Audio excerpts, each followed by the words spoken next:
Buenas tardes a todos, futuros docentes, docentes en servicio, directivos, estudiantes de las carreras normalistas de pedagogía, público en general o en general todo tipo de personas interesados mexicanos en conocer el tema de la Revolución Mexicana. ¿Sí? Hoy miércoles 20 de noviembre del 2024, bienvenidos a esta conferencia, ya las últimas conferencias de este 2024 que le he titulado. Y bueno, el día de hoy muy alusivo al día, lo que se celebró en todo el país, sobre todo en educación básica, en los institutos, en organismos de gobierno, etcétera, ayuntamientos, el Estado, diferentes oficinas gubernamentales, poder legislativo, judicial. Bienvenidos a todos. Esta conferencia que se llama 20 momentos clave de la Revolución Mexicana. Espero que sea de su agrado. Voy a tratar de ser lo más concreto, lo más breve posible.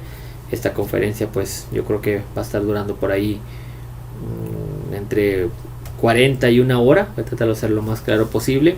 Y pues bueno, ojalá que gracias por estar viendo el video. Vamos a tratar de, en este tiempo que vamos a estar aquí en la conferencia, pues tratar de entender esos momentos que se dieron.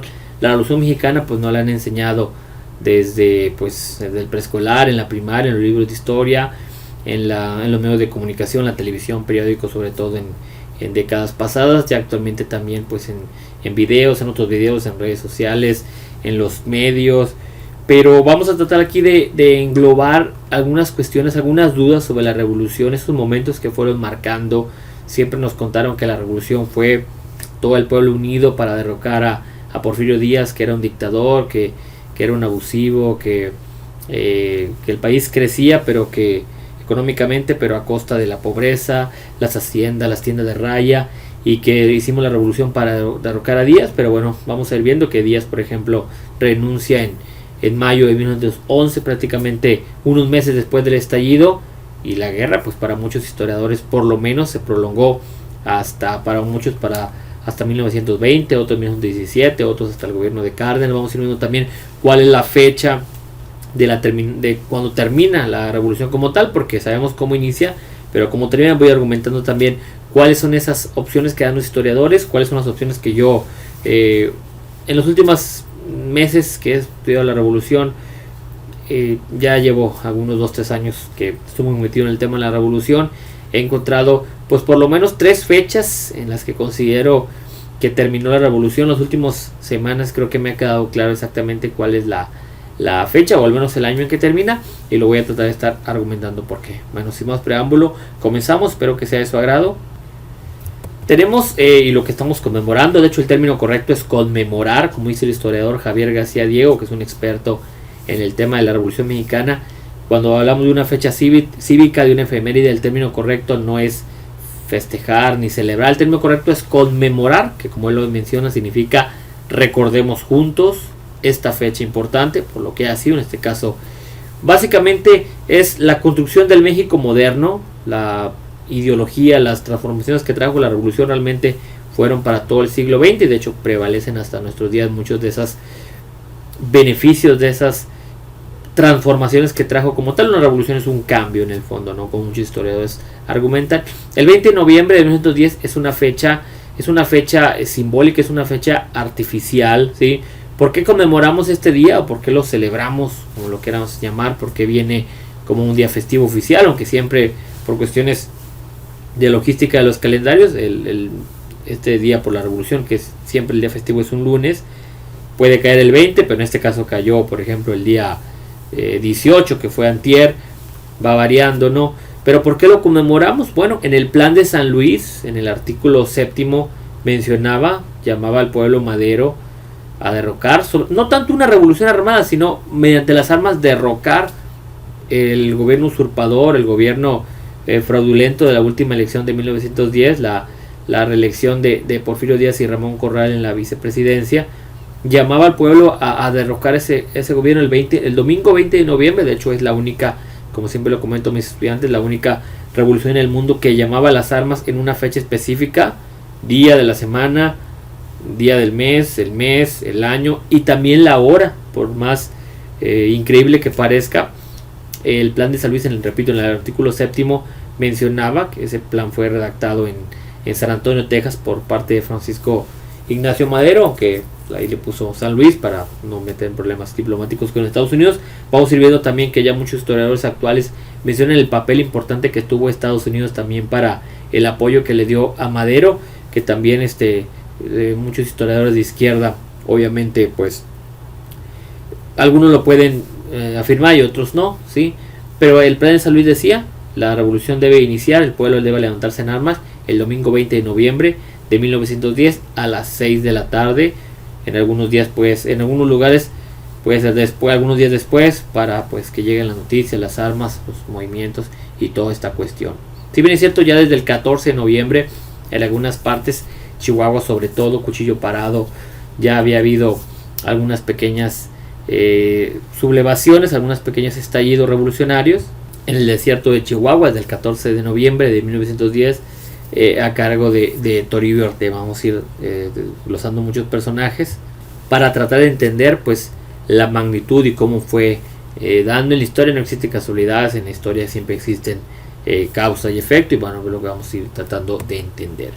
El primer momento, la primera etapa, no me gusta llamarlo etapas, siento que es un concepto pues más concreto, que son 5 etapas, 6 etapas, 4 por ejemplo en independencia. Aquí pues básicamente podremos encontrar, si hablamos de etapas de la revolución, pues una va a ser la revolución democrática, la crisis del porfiriato, la revolución democrática de Madero, la revolución política para derrocar al usurpador Huerta de parte del ejército comandado por Carranza, después también la guerra de facciones, y después ya la construcción del Estado, pues post constitución del 17. Podemos marcar esas 4 o 5 etapas. Aquí vamos a llamarlo por momentos, porque ese es el nombre de la conferencia como tal. Este primer momento pues es la crisis del porfiriato, para hablar del porfiriato, inclusive la propia crisis que luego desencadenó pues parte de la cuestión de la revolución. Pues se requiere una conferencia actual, una conferencia completa, ¿verdad? Aquí pues sí, sabemos que el porfiriato trajo mucha prosperidad, más de 20,000 kilómetros de vías férreas, el telégrafo, el teléfono, la energía eléctrica, el entretenimiento, los circos, los cines, muchos beneficios, la inversión extranjera, la extracción ya de las minas, del petróleo, muchísima, la educación positivista, mucha prosperidad, mucho desarrollo. En ese momento era un momento en el mundo donde estaba la parte del imperialismo, la parte del colonialismo, que luego desencadenaría, por ejemplo, pues la Primera Guerra Mundial, ¿no? Ya en el siglo XX. Básicamente los países subdesarrollados o los países pobres básicamente tuvieron en su momento que ser una colonia, una semicolonia. México como tal en ese tiempo no lo fue tanto gracias al porfiriato. Ya en cuestiones económicas sí podemos decir que dependía mucho de Estados Unidos, de potencias europeas, pero don Porfirio, con el liberalismo económico, con todas las ideas que traía, pues logró pues mantener a México de cierto modo independiente, como no lo serían otros países en África, en Asia, en otros latitud, Latinoamérica, no se diga, muy dependiente sobre todo, por ejemplo, con Estados Unidos, ¿no? El desarrollo pues fue desigual. Más del 80% de analfabetas, una educación elitista, positivista, las famosas haciendas, las tiendas de raya. De cierto modo no había esclavitud, pero el sistema que había en las haciendas, los peones, los hacendados, los capataces, pues básicamente era una esclavitud, no con ese nombre, pero pues en cierto forma lo era en el fondo, a lo mejor en la forma no, pero en el fondo sí lo era, ¿sí? Ese desarrollo fue muy, muy desigual y fue alimentando el germen, ¿sí? Siempre, como se dice, ¿no? Todo régimen engendra la semilla, como se dicen los historiadores, de su propia destrucción o de una revolución. Hay que tener siempre que las revoluciones las idean la burguesía, las ideas. En México no fue la excepción con Madero, por ejemplo, posteriormente con Carranza, y ya después con cuestiones un poquito más de clases medias, con Obregón, con Calle, etcétera. Pero básicamente las revoluciones son como eso lo explica muy bien el historiador, el conferencista, el escritor Juan Miguel Zunzunegui, cuando dice que las revoluciones las planean las clases medias, la burguesía, convencen a las clases bajas, en este caso a los campesinos, a los peones, a los obreros, a los rancheros, ¿sí? a las personas con problemas con la ley, como Francisco Villa, ¿sí? Para derrocar a la élite, derrocar a la clase alta, y que la clase media pase a ser la clase alta, ¿sí? Básicamente en todas las revoluciones del mundo tienen esa misma dimensión. En México pues fue así. Contrario a lo que muchos piensan, don Porfirio no fue un dictador como tal. Era el término correcto, muchos historiadores ya actualmente lo mencionan. Era un gobierno autoritario, pero que en muchas ocasiones la represión era como la última opción. Siempre buscaba conciliar, siempre buscaba mediar. Recordamos su lema, ¿verdad? Orden y progreso, poca política, mucha administración. Era buscar tener contentos a todos. Por eso había varios grupos, los científicos, los reyistas, los independientes. Y ya cuando pues las cosas se descontrolaban, pues ahora sí la paz se lograba por medio de la represión. No podemos hablar que hubiera prosperidad ni plenitud en las personas. El desarrollo fue desigual, los comportamientos eran a la fuerza, los cuerpos rurales, las jefes políticos, los presidentes, los gobernadores. No se movía prácticamente nada que no pues controlara Porfirio Díaz. Buscó también ganarse a la iglesia, no aplicando todos los artículos de la Constitución tan jacobina del 57. Buscaba la manera de mediar con estas fuerzas importantes. México era en ese momento y lo sigue siendo un país católico y no buscaba meterse en problemas con el clero. Buscaba siempre las lealtades políticas, como todo gobernante de la época y de la actualidad. Sí, no podemos hablar de una dictadura en el sentido de la reelección. Su sistema político era la reelección indefinida. En 1904 esa mecánica pues estaba ya dejando de ser ya viable, por eso se crea la figura del vicepresidente. La primera ocasión pues fue Ramón Corral, que luego repetiría fórmula también. Un científico como Ramón Corral repetiría fórmula en 1910 y pues había descontento ahí con los reyistas. Dentro del propio aparato porfirista también se fue gestando un movimiento opositor. La iglesia le reclamaba también que había muchos masones, que crecía otras religiones como los protestantes. En mayo de 1891 el Papa León XIII publicaba la encíclica Rerum Novarum, algo así. El término de repente se me complica decirlo, pero básicamente esa encíclica decía de que pues bueno, los problemas del campo, los problemas sociales pues deberían de atajarse con amor. Ahí empieza la cuestión del catolicismo social y de cierto modo pues bueno, muchos lo consideran parte importante para esa revolución. Yo eso lo considero algo secundario, pero bueno, es importante mencionarlo. Y ya pasamos aquí al segundo momento, el magonismo, los hermanos Jesús, Ricardo y Enrique Flores Magón, el famoso Partido Liberal Mexicano, la influencia que tuvieron las huelgas en Cananea y Río Blanco. Estos abogados, el único que recuerdo que se tituló realmente en la Escuela Nacional de Jurisprudencia fue Jesús Flores Magón, que de hecho ocuparía por ahí la cartera de gobernación ya en el gabinete, un lapso con Madero, y por ahí otro puesto en justicia, y creo que también le ofrecieron la de fomento, pero no la aceptó. Los demás quedaron, digamos, una carrera trunca, eran estudiantes de jurisprudencia. Ellos publican el periódico Regeneración en 1900, si no mal recuerdo. Después fundan el Partido Liberal Mexicano en 1901. Ese periódico Regeneración básicamente no hablaba tanto de los problemas del reparto de tierras, de los tratos injustos de los trabajadores. Básicamente ellos hablaban de la mala aplicación de la justicia en México. Se entiende, pues eran estudiantes de leyes de derecho. Después influyeron de cierto modo, de hecho se empezaron a radicalizar mucho, empezaron a buscar corrientes socialistas, anarcosindicalistas, anarquismo, que es la falta de que no haya gobierno y que todos nos sepamos comportar bien, lo cual creo que es complicado que se lograra en esa época y actualmente también. Para 1904, 1905 se radicalizan mucho, les cierran el periódico, pues también publican por ahí el hijo de la Huizota, que si bien no fueron los Magón, fueron básicamente también de las mismas ideologías. Son desterrados, se exilian en Estados Unidos, los destierran. Ahí empiezan a apoyar un poquito el movimiento de los obreros ilegales, digamos, para asociarlo con términos actuales, con los derechos de los grupos que en aquel entonces discriminaban mucho en Estados Unidos, sobre todo en estados del sur, en estados también como más al centro, en Missouri, en Kansas, todo eso.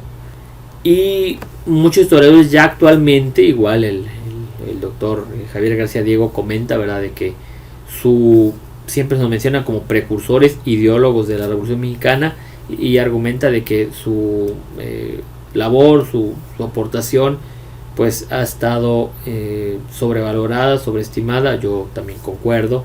Es cierto que por ejemplo, en las huelgas en Cananea y en Río Blanco, sobre todo en Cananea, había algunos líderes sindicales de esta orientación magonista, anarquista. Podemos recordar al sonorense Manuel M. Diegas, que después pues estaría por ahí en el bando sonorense en las siguientes etapas de la revolución. Y esas huelgas que sí, de cierto modo, sí influyeron la ideología sindicalista, narcosindicalista de los Flores Magón. Ahora, para mí también esas huelgas en Cananea, después en Río Blanco en Veracruz, Cananea en 1906 y Río Blanco en 1907, no fueron tan determinantes en el desarrollo de la revolución. La cuestión de que se peleaban en cuestiones obreras, ¿sí?, cuestiones de la cantidad de horas que se trabajaban, de los seguros por accidentes en el trabajo, que después esas ideas sí se plasmarían, por ejemplo, en el artículo 123, que sería muy elaborado por huelguistas de Río Blanco en Veracruz, esos diputados del constituyente del 16, que sí terminan agregando esa ideología en el artículo 123, que pues hasta la fecha pues beneficia mucho a los trabajadores. Aquí no se hablaban en estas huelgas nada de tierra, nada de la lucha democrática, y hay que entender que al menos en la parte de la revolución democrática lo que se buscaba, la primera bandera, era pues el sufragio efectivo, no reelección, como lo mencionaba Madero, por lo cual las dos huelgas, a mi punto de vista también, y todo lo que he leído también, de cierto modo son relacionadas con la Revolución Mexicana, pero no tan determinantes para su inicio, su concretación ya en 1910 como tal, ¿no? También los Magón pues se radicalizan mucho, se alejan del proceso electoral en México.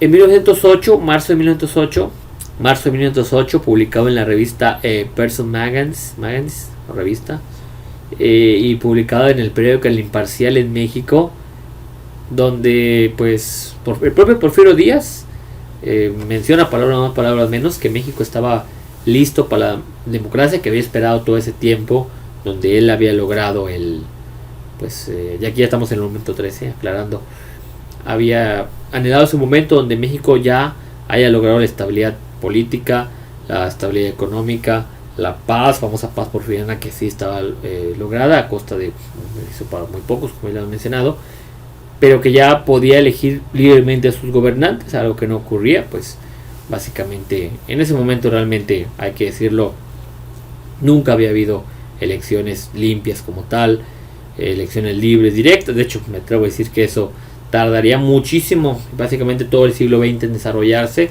y en los años de este siglo XXI es, para mi parecer, cuando se logra ya realmente una pues democracia ya plural, ¿no? Pero bueno, para no desviarnos, otros historiadores ya actuales mencionan también, ¿verdad?, de que las armas, todo el apoyo que le dio Estados Unidos a Madero, que poco se cuenta, ¿no? En libros de la derecha ni de la izquierda no se menciona mucho esto, menos en los libros de texto, ¿sí? Pero también hay muchos historiadores que mencionan, ¿no?, que la revolución fue financiada por Estados Unidos. ¿Por qué? Porque Estados Unidos, Díaz, no permitió o trató de defender la soberanía de nuestro país, la construcción del canal en Oaxaca, en Tuxtepec. Estados Unidos había pedido también devaluar la moneda, lo cual se comenta que Díaz mencionó que valía más una moneda de plata mexicana de $1 que la de $1, que era un papel, ¿no? Eso es lo que se menciona.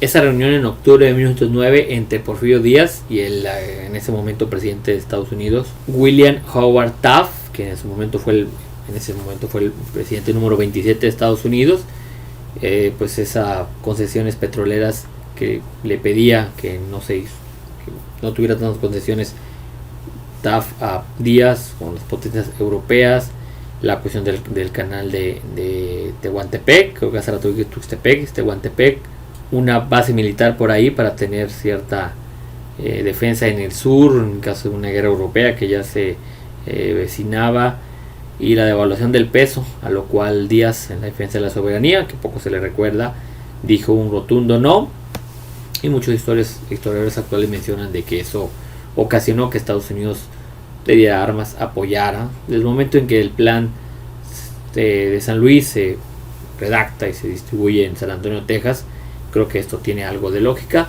Sí, voy a tratar después de profundizar esto. Aquí hago la aclaración. Es algo que prácticamente no viene en libros de historia, en los libros clásicos de autores como Jesús Rivas Herzog, Pedro Salmerón, Ignacio Taibo, Felipe Ávila, autores pues reconocidos de la Revolución Mexicana, pero pues que son una línea de investigación que en próximos años yo creo que se van a profundizar más. Madero escribe en 1908 a raíz, le toma la palabra a Díaz en esta entrevista a Krillman, en que México estaba listo para la democracia, y se entrevista también con Díaz. Se menciona que se entrevista por ahí a finales de 1908, a lo cual pues Madero lo que en su momento buscaba era que Díaz pues sí fuera el presidente candidato en la fórmula en 1910, pero él tratar de ser el vicepresidente, sabiendo que difícilmente Díaz llegaría hasta 1916, y de hecho pues murió en 1915, y él asumir el cargo, a lo cual pues Díaz se entrevista con él. Por ahí dice que era un iluso, que no sabía nada del país, que pensaba que bastaba con buenas intenciones, y luego ya en su momento con Madero en la presidencia de 1911 y 1913, derrocado por la escena trágica, pues le terminaría dando la razón a Díaz, ¿no? Este ya es el momento número 4, la sucesión presidencial de Madero, las elecciones. ¿Sí? Madero para ese momento ya se había dado en el grupo porfirista la fricción entre científicos y reyistas. Bernardo Reyes gobernador de Nuevo León, hombre de toda la confianza de Díaz, quería ser el sucesor, o por lo menos el vicepresidente, a lo cual pues Díaz vuelve a optar por la fórmula Corral, manda por ahí al exilio en una misión de entrenamiento militar disfrazado de exilio de destierro a Bernardo Reyes. Él ya había pues formado muchos clubes de apoyo, clubes reyistas, los cuales Madero pues aprovecharía para ganarse adeptos. Madero empezaría toda esta cuestión de las giras, de las campañas políticas. Se lo debemos a Madero, esto que actualmente es un gasto de dinero, es algo inútil a mi parecer en la democracia en México, algo que debería de quitarse. Se lo debemos al apóstol de la democracia, Madero, ¿no? Madero empezó a ganar demasiado adeptos. En un momento se pensó de que Madero era un instrumento de Porfirio Díaz para debilitar a los reyistas y debilitar opositores y los grupos que, si bien apoyaban a Porfirio Díaz, no eran directamente de su confianza. Pero al empezar a ver la gente que realmente Madero era un opositor, el gobierno también se empezó a preocupar, y obviamente pues buscaron, lo aprenden en Monterrey a mediados, antes de las elecciones, en junio de 1910, y es trasladado a la cárcel de San Luis Potosí, donde actualmente ahí hacen un recorrido histórico en un autobús de 2 pisos y van a la ciudad de San Luis Potosí, hagan ese recorrido y ahí te explican. Pasa de hecho el autobús por la cárcel donde estuvo preso, en arraigo domiciliario le llaman ahí. Yo hice ese recorrido, ya lo he hecho varias veces, lo hice hace poco tiempo y vale la pena visitarlo, ¿no? Por alguna razón el ministro Limantur le otorga la libertad con la condición de que no pudiera salir de la ciudad de San Luis. Ya para esto pues ya las elecciones, las 2 vueltas que en aquel entonces se llevaban, que no eran elecciones directas, eran elecciones muy diferentes, creo que no todavía lo podemos explicar, no era voto directo como actualmente se vota. Pues ya sin un opositor o con Madero preso, pues las elecciones fueron un trámite para Díaz, para la fórmula Díaz Corral, que vuelve a ganar en esas elecciones de 1910. Díaz arrasa pues básicamente más del 98% de los votos. Con Madero preso, pues eso era un trámite. Aquí pasamos al quinto momento, donde pues de una u otra manera, vestido de peón, vestido de cuidador de cabras, de pastor, se dice, logra fugarse en tren a San Antonio, Texas, desde San Luis Potosí. Y en Estados Unidos, aquí donde concuerda esto del apoyo norteamericano a la revolución.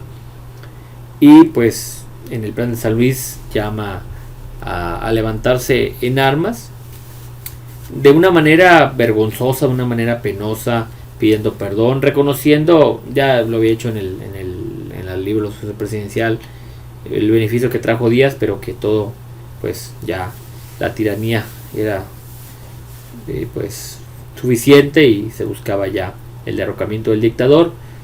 En el plan de San Luis también se otorgaban beneficios en el reparto agrario, algunas concesiones también obreras, por lo cual los morelenses, después llamados zapatistas, liderados por Zapata, pues lograron adherirse también, al igual en Chihuahua.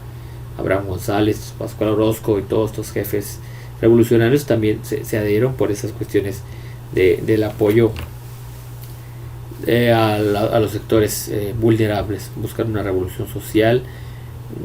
Dijimos la fecha 20 de noviembre a las 6 de la tarde, domingo 20 de noviembre de 1910, es una fecha artificial.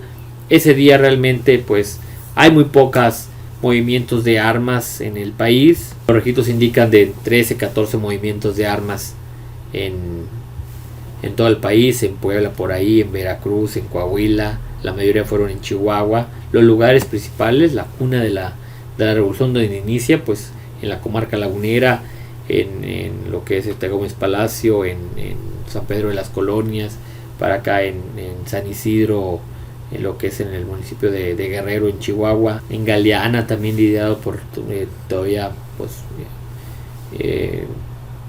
seguidores magonistas, en Parral, en Cuchillo Parado, del 21 al 30 de noviembre, otros más o menos 40 hechos de armas. Realmente en todo 1910 fue muy poco lo que se logró de derrocar al ejército federal. Ya la lucha vendría ya en febrero de 1911, marzo, abril, y en mayo pues ya terminaría. Pero bueno, con el plan de San Luis, con ese llamado a las armas, inicia, y es lo que conmemoramos, lo que es día libre, lo que se hace en asambleas en las escuelas, 20 de noviembre de 1910, inicia porque estaba en el plan de San Luis, ya como lo hemos explicado profundamente.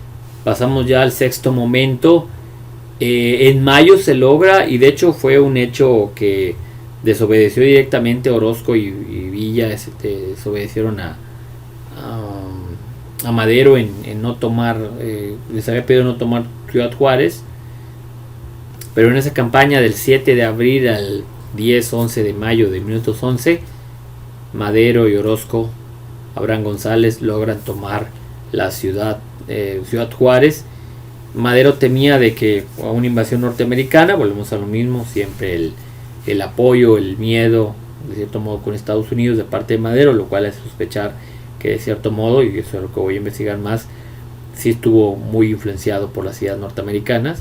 Por medio de los tratados de Ciudad Juárez se acepta la renuncia de Porfirio Díaz, ya para antes, al iniciar el movimiento, sobre todo para inicios de 1911, ya Porfirio Díaz había cambiado a su gabinete, había mandado una iniciativa al Congreso para ya evitar la reelección. Obviamente Madero no aceptó, él buscaba la renuncia como tal.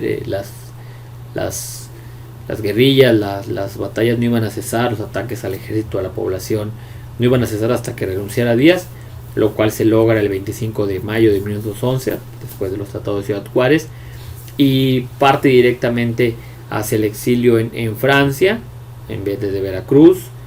Francisco León de la Barra, un exporfirista, de hecho en aquel entonces, cuando renunciaba o muriera o algo el presidente de la República, en aquella constitución del 57, el que asumía el cargo era el secretario de Relaciones Exteriores, que en el caso era León de la Barra, y así asume el poder desde mayo hasta para convocar elecciones, donde Madero resulta ampliamente pues ganador y asumía el poder en noviembre de 1911. Durante el interinato de la Barra, sí, pues se genera, pues, se buscaba ya el terminar con las facciones en Chihuahua, se logra un poquito, dándoles pagos a las tropas que lograron la victoria de la Revolución Democrática de Madero.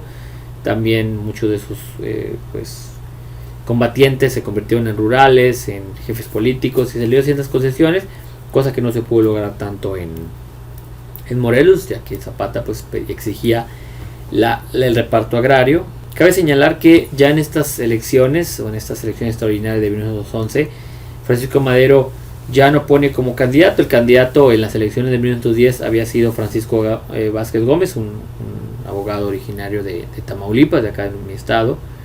Y ya en inclusive le cambia el nombre al partido, es el partido de la primera elección con Vázquez Gómez de vicepresidente, pues era el partido antireeleccionista. Luego ya busca el partido para las elecciones de 1911, ya con Díaz en el exilio, y ya pues con prácticamente el triunfo seguido, él le cambia el nombre en agosto de 1911 al partido antireeleccionista, alegando de que ya no había posible la reelección con Díaz en el exilio y con las próximas elecciones, y le cambia el nombre al Partido Constitucional Progresista. Esas elecciones fueron el 1 y el 15 de octubre de 1911. En aquel entonces se llevaban a cabo a 2 vueltas, o primarias y secundarias, como se le llame. Sí, Madero llega a la presidencia ya para noviembre, y aquí estamos en el momento número 8. Al llegar a la presidencia forma un gabinete, bueno, que también es lo que se le acusa a Madero, de nepotismo, muchos familiares en el gobierno. Busca agregar de varias facciones, agrega por ejemplo a Jesús Flores Magón, de los magonistas. Deja mucho el aparato porfirista. Madero no construye un aparato gubernamental, ni burocrático, ni político. No tiene esa experiencia, en un país también muy acostumbrado a toda la voluntad de don Porfirio. Se batallaba para armar un aparato político, gubernamental. Si bien es cierto, muchos, sobre todo historiadores de la izquierda, magonistas y luego posteriores, mencionan que básicamente con Madero no cambió nada, sino que pues nomás cambió don Porfirio, y ahora está Madero, todo lo demás sigue igual. Realmente Madero sí hace algunos cambios sociales, pero los cambios de Madero eran paulatinos, eran en el marco legal. Zapata quería el reparto agrario, por ahí los demás demandaban ya pues el apoyo en la educación, el apoyo también en las condiciones obreras, en los latifundios y las cuestiones de las haciendas, de los terrenos, del reparto, por ejemplo en Chihuahua, ir sacando por ejemplo al clan Krill Terrazas, dueños de aquel lugar, del ganado y todo. Y Madero pues buscaba algo más moderado, ¿sí? Entonces pues al ser ya de cierto modo un poco revolucionario social, moderado, pues obviamente se enemista con pues, todos los porfiristas conservadores tradicionales. No logra ganarse tampoco a los radicales, a Zapata, a Orozco. El único que más o menos le mantuvo fiel fue Pancho Villa, Francisco Villa, Doroteo Arango, pero en general se fue quedando poco a poco solo. Y pues se dan las sublevaciones, el plan de Ayala de Zapata, el plan de la empacadora de Pascual Orozco en finales de 1911, lo cual pues desconocen. Se da la sublevación y Madero pues se tiene que apoyar en un personaje que terminaría traicionándolo como Victoriano Huerta, pues el personaje más villano de la historia de México, que aquí ya estamos llegando al momento número 9, donde Huerta logra ganarse la confianza de Madero, lo terminaría traicionando. Era el militar de más alto rango. Madero pues para evitarse problema con el ejército, para Madero el hombre de más confianza en aquel momento pues lo fue Felipe Ángeles. Huerta pues logra de cierto modo aplacar a los zapatistas en Morelos, lo cual hace que después que se dan las siguientes rebeliones de Félix Díaz y del propio Bernardo Reyes, que regresa del exilio y es apresado pues por estas tierras, por Linares, Nuevo León, Madero le perdona la vida a ambos, ¿sí? Cuando muchos le decían que pues la traición se debía pagar en ese caso con la pena de muerte, Madero los manda presos. Inicia la conspiración, que se dice también que fue planeada también en la embajada por el embajador estadounidense, el temible Henry Lay Wilson, y pues se atrinchan en la Ciudadela, era un complot, Huerta estaba con ellos y decía Madero que estaba defendiendo.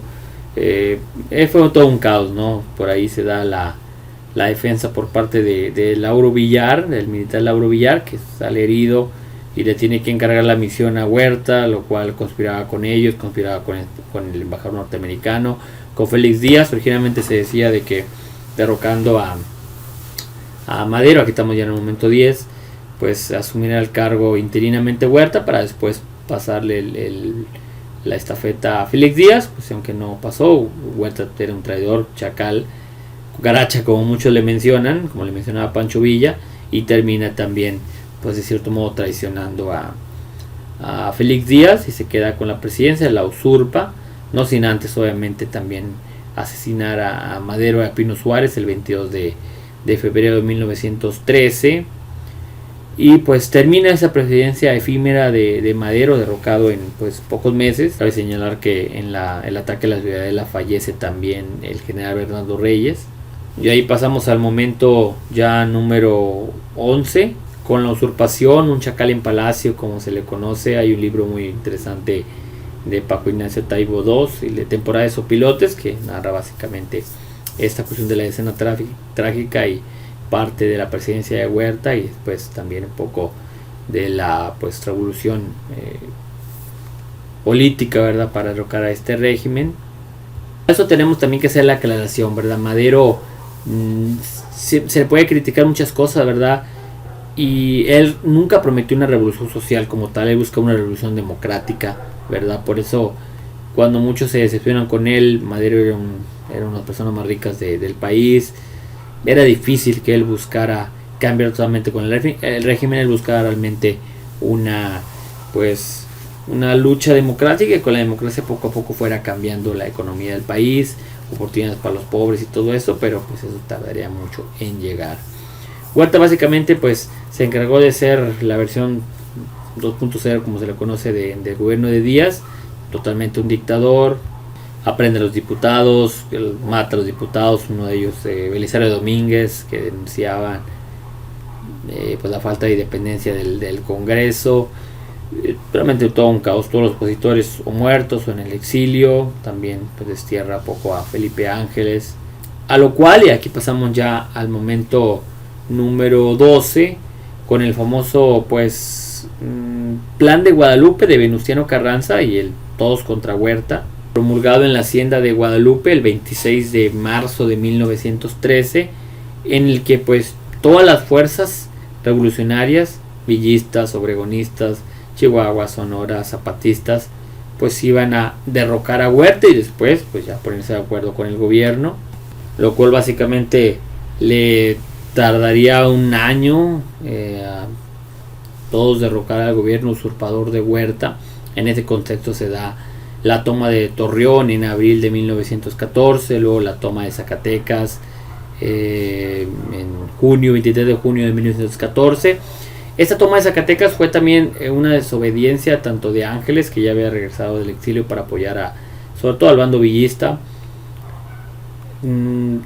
Carranza había prohibido a Villa, de hecho lo había mandado que apoyara acá a Torreón, a la comarca lagunera, y había mandado a Zacatecas a Pánfilo Natera, lo cual no lo logró. Requirió la división del centro requirió el apoyo de la división del norte de Villa, y ahí donde se la desobediencia se empieza ya la fragmentación entre Carranza y Villa. De hecho, realmente Carranza y Villa nunca fueron amigos, nunca se vieron con pues al menos con amistad o con patriotismo, tener una causa común. En ese momento todos fueron unidos porque se requería sacar al chacal, el usurpador de Huerta, pero después de que Huerta huye del país desterrado, pues las pues diferencias muy marcadas entre las diferentes visiones revolucionarias terminarían pues nuevamente causando la guerra civil o la guerra de facciones, que es otra etapa de la Revolución Mexicana. Carranza no quería que Villa tomara Zacatecas porque pues de ahí era la vía directa ya a la Ciudad de México, y lo que argumentaba Carranza es que no quería que uniera fuerzas en conjuntas con Emiliano Zapata, porque pues ya entre los dos podían ya hacerle frente, podían derrotarlo, ¿sí? El 13 de agosto de 1913 Ya para entonces, desde el 15 de julio de 1914, ya Victoriano Huerta había renunciado a la presidencia, se había ido exiliado a Jamaica y luego a Inglaterra, quedando como presidente interino Francisco Carvajal, que también terminaría exiliándose. De hecho, esos famosos tratados del 13 de agosto de 1914 en Teoloyucan, firmados en la localidad del mismo nombre en el Estado de México, se dice en el fango de un automóvil, entre Eduardo Iturbide, el último representante pues del régimen huertista. Ya desde Francisco Carvajal ya básicamente ya estaba negociada la rendición del ejército federal, de todo el órgano político usurpador huertista, y el general Álvaro Obregón y el general Lucio Blanco firman este acuerdo donde se derroga, donde se elimina el ejército federal, y con eso termina el mandato, termina realmente la revolución, la etapa revolucionaria que se le conoce como revolución política, con el derrocamiento de Huerta. Y hay un momento muy curioso, ¿verdad? Ya Huerta había disuelto el Congreso, básicamente el Poder Judicial no existía. Al dejar la presidencia Francisco Carvajal, ¿sí? Ese 13 de agosto de 1900, de hecho desde días antes ya no estaba en la presidencia, ya había huido también al exilio. Hay un momento de ahí hasta básicamente noviembre de ese año, unos meses donde no hay oficialmente ningún presidente de la República, ¿sí? Hay un jefe del ejército constitucionalista, Carranza, ¿no? Carranza era el primer jefe del ejército constitucionalista y encargado del poder ejecutivo, pero más no un presidente. Después ya la convención nombraría a Eulalio Gutiérrez, y ya hasta 1917 oficialmente Carranza, pero pues como vemos ese tiempo no hubo como tal un presidente de la República. Aquí pasamos ya al momento número 15, ya vamos terminando. Aquí pasamos ya al momento número 15. Una vez derrocado el enemigo común, Victoriano Huerta, pues ahora sí, nuevamente volvieron a florecer todas las diferencias entre Carranza, entre Obregón, que a Obregón no se le conocía si estaba con los carrancistas o estaba con los villistas, o si era independiente. Los zapatistas, que siempre pues simpatizaban con los villistas. Todas las diferentes fuerzas revolucionarias, pues quitando el enemigo común, volvieron a florecer esas diferencias, y podría volver a surgir una nueva guerra, una guerra civil ya como tal. Hubo un intento todavía hacer una convención de jefes revolucionarios, que primero se pactó que se iba a hacer en Ciudad de México, pero para evitar para que fuera neutral, esas negociaciones empezaron desde octubre, principios de octubre. El 10 de octubre de 1914, en la ciudad de Aguascalientes, por ser una sede neutral, se reunieron pues los convencionistas, que se declaró soberana, ¿sí? Y que básicamente la cantidad de delegados que cada facción revolucionaria dio pues fue por la cantidad de tropas. No hubo un consenso, no era arbitrario, no era algo realmente oficial, aunque sí se declaró soberana. Por ahí desconocieron a Carranza, hubo mucha política, mucha discusión, Villa lloró, tronaron balazos, demasiada política, demasiada grilla, demasiada circo, ¿verdad? Como les gusta siempre a las autoridades legislativas muchas veces en México, y eso no es reciente. Y realmente se pusieron un poco de acuerdo. Al final de cuentas pues eligieron a un pues neutral, a un presidente débil realmente, que no era ni carrancista directamente, que era un poquito más villista sin serlo de la mayor confianza. Eligen el 10 de noviembre de 1914 a Eulalio Gutiérrez, lo cual hace nombrar directamente a Francisco Villa como jefe del ejército convencionista. Ya con esto para ese tiempo ya se había roto totalmente con Carranza, que forma el ejército constitucionalista, y pues la guerra civil era inminente. Carranza directamente se va a Ciudad de México, luego de ahí se traslada a Veracruz huyendo de los zapatistas, que en el camino lo pudieron haber encontrado. Se lleva el Tesoro Nacional, se lleva los timbres, se lleva las fábricas de armas, que también le sirvió porque en aquel entonces también ya estaba iniciando la Primera Guerra Mundial, y básicamente Estados Unidos comprometió todo el armamento a pues a los aliados, y pues solamente quedó el mercado negro. También faltó mencionar también en esta etapa, desde finales de 1913, el gobierno que viene quedando pues en estas etapas, el gobierno de la gobernatura de Chihuahua de parte de Francisco Villa, que funda escuelas, que le da carne y harina a todos. Cuando Carranza sale huyendo, volvemos ya al número 15, marchan tanto los villistas como los zapatistas. Primero se encuentran en Xochimilco en diciembre de 1914, unen fuerzas, se conocen, se saludan por primera vez.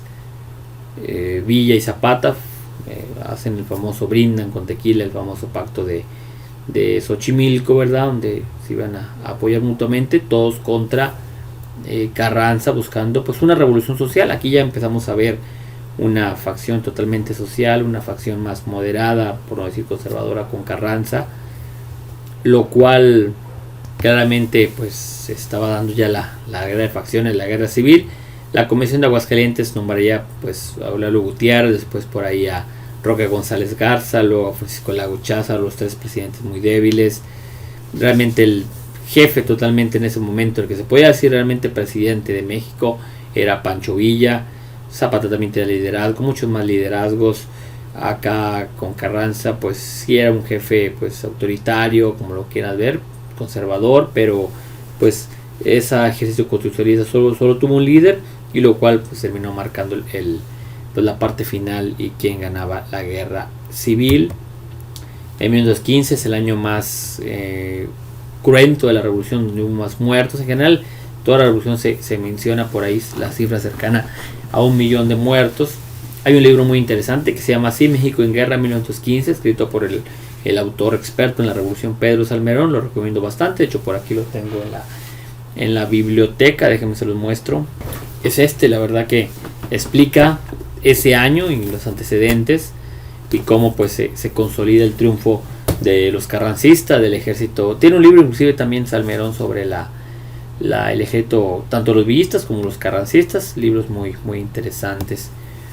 La guerra pues se dan las famosas batallas en el Bajío, en León, en Celaya, donde pierde Obregón el brazo en Santana del Conde. De hecho no fue en Celaya, se le conoce como el Manco en Celaya, pero realmente fue en Santana del Conde. Luego la batalla en Aguascalientes, que fue ya la última derrota de Villa sobre el Centauro, donde ya Villa pues ya se tiene que replegar. Por ahí dice que le dieron armas pues con balas defectuosas, era puro mercado negro debido a lo que ya comenté hace rato, y pues básicamente ya para finales de 15, ya 16, pues ya Villa estaba derrotado. Zapata realmente nunca pudo brindarle el apoyo.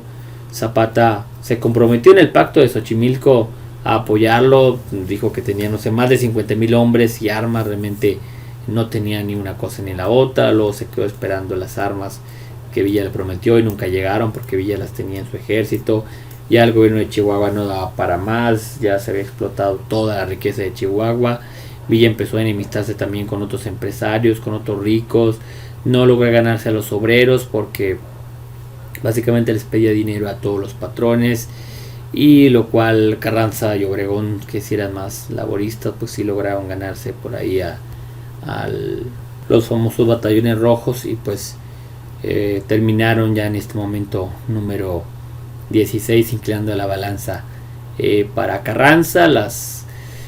Pues Villa se tuvo que replegar nuevamente hacia Durango, Chihuahua, y pues siguió con las guerrillas, pero realmente ya nunca volvió a tener el ejército tan poderoso. La división del norte ya nunca fue la misma, y pues ahí parecía que terminaba totalmente la revolución social, y pues Carranza ganando, y de cierto modo también empezándose a distanciar un poquito con Obregón. Carranza pues se dice que le prometió a Obregón la reelección en 1920, pero después pues cambiaría de parecer. Obregón se iría nuevamente a cultivar garbanzos, que era lo que se dictaba allá en Guatabampo, en Sonora, y pues empezaría a enemistarse eso, que después terminaría ya en la muerte de Carranza, en el asesinato de Carranza. Ya después llegamos al momento 18, que es el Congreso Constituyente de diciembre de 1916. Carranza convoca ese Congreso Constituyente en la ciudad de Querétaro, en el Teatro de la República. en el Teatro Iturbide, donde buscaba imponer una constitución pues básicamente muy similar a la de 57, muy conservadora. Fue los diputados obregonistas, los diputados laboristas que venían con tradición inclusive desde Río Blanco, también desde Cananea, donde pues lograron hacer una constitución con muchísimo contenido social. Y Obregón, de hecho, siempre se pone en la historiografía nacional que Obregón pactaba, es algo que venía mucho en el libro de texto de educación básica, que Obregón pues pugnó. Obregón no fue diputado en el Congreso Constituyente, pero sí sus diputados lograron incluir las ideas pues sociales, las ideas villistas, zapatistas. A lo mejor Obregón lo hacía buscando pues ya la presidencia, la misión política, pero de cierto modo fue importante para que esa constitución promulgada el 5 de febrero de 1917 pues terminaría pues siendo ya la más avanzada social en su época, al menos en el texto, al menos en la letra. Sabemos que probablemente la constitución, apoyando al trabajador, apoyando al obrero, apoyando al campesino, realmente nunca se ha logrado aplicar totalmente, ¿verdad? Pero las ideas ahí quedaron muy distribuidas, ¿no? Entonces se promueve la constitución, las elecciones en mayo del 17 resulta electo Carranza. Fueron el 11 de marzo del 17, ya para mayo del 17 ya pues sería ya la presidencia constitucional ya de Carranza, ya no como jefe del ejército constitucionalista ni encargado, sino ya como presidente. Y bueno, aquí llegamos aquí antes de terminar esta parte, está el momento número 18. Muchos historiadores, sobre todo del área de leyes, del área de abogados, comentan de que ahí termina la constitución. Hay argumentos para pensar que ahí terminó. Realmente todavía siguió habiendo algunos conflictos de todo tipo. De hecho, muchas cuestiones sociales de la constitución no se lograron promulgar porque Carranza, decimos, era muy conservador. Y pues yo siento que se terminó después, ahorita vamos a mencionar, pero bueno, ya en el momento número 19, pues el gobierno de Carranza constitucional, y nuevamente llegaba a 1920, lo de siempre, el problema de la sucesión presidencial, ¿sí? En ese momento, pues lo ideal era que Carranza eligiera a Obregón como el siguiente presidente. Se lo había prometido antes en el Congreso Constituyente, en el apoyo que le dio en 1915. Muchas veces se lo prometió, estoy seguro, ya hay documentación de eso, pero pues Carranza buscaba ya aparte de que ya se había distanciado con Obregón, buscaba ya que ya entraran los civiles a gobernar. Él decía que ya el país iba a cambiar cuando los militares regresaron a los cuarteles y ya este país las riendas las tuvieran los civiles, los abogados sobre todo. Elige un candidato originario de Sonora, que había sido el ingeniero Bonillas, Ignacio Bonillas, que había sido por ahí embajador en Estados Unidos, que se decía que ni siquiera hablaba bien el español, muy débil, muy mangoneable. Realmente lo que buscaba Carranza ya en términos reales es pues un títere para él mandar, un tipo más o menos como Maximato, pero de Carranza, que luego sí lograría, por ejemplo, Calles. Y pues se decía que iba a ser una reelección pues engañosa, una reelección simulada, ¿no? Y hay que tomar en cuenta, ¿no?, que siempre los revolucionarios, cuando llegan al poder, alguien cuando toma el poder no lo hace con la intención de dejarlo, y más a raíz de una revolución. Madero yo creo que también le hubiera pasado lo mismo que a Carranza. Después le ocurre lo mismo a Obregón, después a Calles, y después ya la revolución se institucionaliza, se hace un partido que terminaría gobernando básicamente con 3 nombres diferentes todo el siglo XX, pero es algo muy común en las revoluciones en el mundo, la dificultad para dejar el poder, ¿no? Entonces pues se genera la revuelta de Agua Prieta. Los sonorenses, hablo fue de la Huerta principalmente, Calles, Obregón, lanzan ese plan de Agua Prieta, y en cuestión de semanas Carranza estaba muerto el 20 de mayo de 1920, cuando buscaba nuevamente huir a Veracruz. Carranza siempre huyó a Veracruz en la parte de la guerra de facciones, porque ahí pues estaba el suministro del petróleo, toda la entrada de la aduana. Buscó hacer lo mismo en 1920, pero pues fue traicionado. Básicamente Carranza ya estaba solo. Todos zapatistas, villistas, ya prácticamente se habían unido también a la revuelta de Agua Prieta, a la idea de Obregón de derrocar a Carranza. y terminaría traicionado en Tlaxcalantongo, Puebla, donde estaba pernoctando, durmiendo, y pues ahí en la choza le dispararon y terminan asesinando. Es un presidente que fue muerto, que fue asesinado en funciones, ¿sí? Algo que ya no volvió a pasar nunca, y que prácticamente anteriormente pues no había pasado. Carranza era presidente constitucional cuando fue asesinado, y después con Adolfo de la Huerta termina siendo presidente interino para dejarle todo el camino a Álvaro Obregón. Con el asesinato de Carranza llegamos ya al momento número 20 y a la parte final. Llegan los sonorenses al poder, y aquí la mayoría de los historiadores de los que he leído argumentan 1920 la fecha como la terminación, con la llegada de los sonorenses, con la llegada de los, pues ya las clases medias.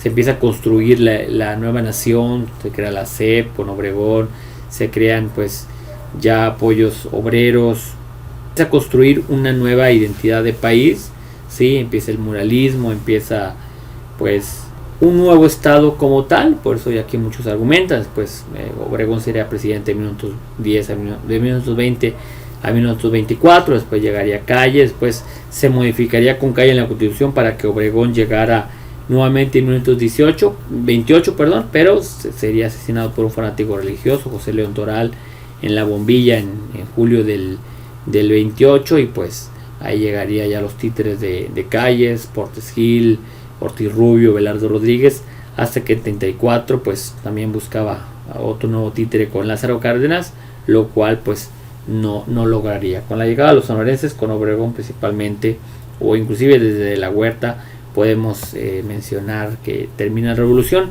Habría nuevamente en 1923, nuevamente con la sucesión. De hecho, de ahí hasta la fecha, siempre la sucesión ocasiona problemas. En aquel entonces, rebeliones militares, asesinatos, candidatos a asesinatos, hasta hace poco era común eso, en la presidencia de la República me refiero. Eso pues sería crisis política, siempre la sucesión presidencial. Ahí se inauguraría ese maratón. Estaría, por ejemplo, la famosa rebelión de la Huertista, que fue prácticamente pues apoyada Obregón con estadounidenses y Calles para poder derrocarla rápidamente. En ese contexto moriría un personaje que de hecho en este año se está recordando por conmemorarse los 100 años de su asesinato, el general Felipe Carrillo Puerto. Luego la rebelión escobarista y muchísimas más rebeliones, Saturnino Cedillo, etcétera. Y pues básicamente luego hay el conflicto de la guerra cristera, el conflicto religioso entre Calles y la iglesia, los feligreses de la religión católica, los católicos sobre todo en el centro, Zacatecas, Aguascalientes, Guanajuato, Michoacán, Jalisco, etcétera. Pero que muchos lo quieren juntar con la revolución. Es un conflicto totalmente diferente, sí, de cierto modo relacionado con la revolución, pero ya totalmente diferente. Entonces ya con los sonorenses termina la parte, al menos la parte más cruenta, la parte de la guerra, de las balas, de la Revolución Mexicana. Yo también en un momento llegué a pensar de que la revolución terminaba con el reparto agrario de Cárdenas, 1937-36, cuando crea, por ejemplo, el Partido de la Revolución, cuando le cambia el nombre a Partido Nacional Revolucionario de Calles por el de el Partido de la Revolución Mexicana, el PRM. Después llegué a creer también que la revolución básicamente se había extendido todo el siglo XX hasta las elecciones del 2000. Muchos he leído también de que consideran que hasta el 2000, cuando realmente los mexicanos eligen una opción diferente al partido emanado de la revolución, el PRI, con la llegada de Fox a la presidencia, ¿sí? Pero al final de cuentas fue un partido también pues de derecha como tal, no cambió mucho, fue una alternancia, ¿sí? No fue una revolución democrática como tal. Aquí argumento también, y de hecho aquí lanzo esta tesis, y es algo que a veces también comento, ¿verdad?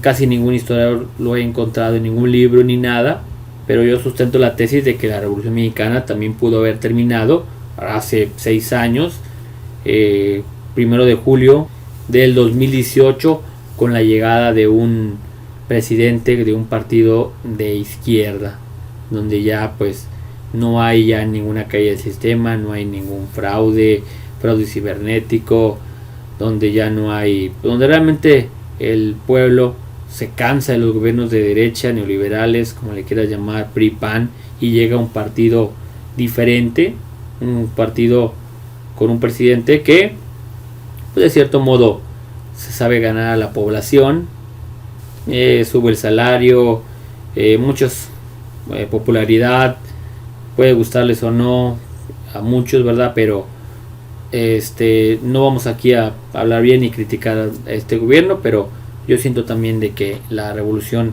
pudo haber terminado ya, al menos ya toda la lucha de todo lo que se buscaba en este gobierno que acaba de terminar, y que pues de hecho no por casualidad pues su sucesora Claudia Sheinbaum pues ganó aplastantemente en las pasadas elecciones de junio de este 2024. Es una tesis, es muy aventurada, es muy tal vez exagerada, pero pues para mí yo siento que la revolución sí pudo haber terminado pues, básicamente hace poco tiempo. Los ideales permanecen hasta nuestros días, y de hecho aquí está, ¿no?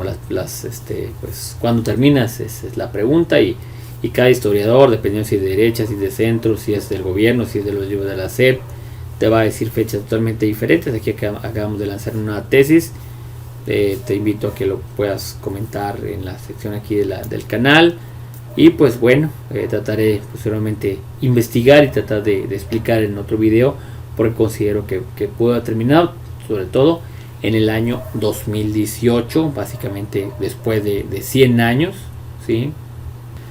Bueno, es así como llegamos al final de esta conferencia, 20 momentos clave de la Revolución Mexicana de 1910 hasta pues básicamente 1920. Espero les haya servido y hayan aprendido un poquito más sobre este apasionante momento histórico. De mucha información la saqué de este libro. Este libro es relativamente reciente, es de 2017. Es una colaboración entre Felipe Ávila y Pedro Salmerón. Felipe Ávila, que es muy de investigar el zapatismo, y Salmerón pues villista y básicamente de toda la revolución. Espero y les haya servido. Gracias por ver esta conferencia. Ustedes ya me conocen, soy el doctor Jesús David Camarillo Rangel, soy licenciado en educación secundaria, soy normalista, soy maestro en educación superior y soy doctor en innovación educativa. Cualquier aclaración, cualquier duda, les dejo aquí mis medios de contacto. Gracias por ver el video. Y bueno, pues así terminamos este 20 de noviembre con esta conferencia. Gracias por verlo, gracias por comentar, gracias por tu like, y nos vemos en próximas conferencias. Que estén de lo mejor.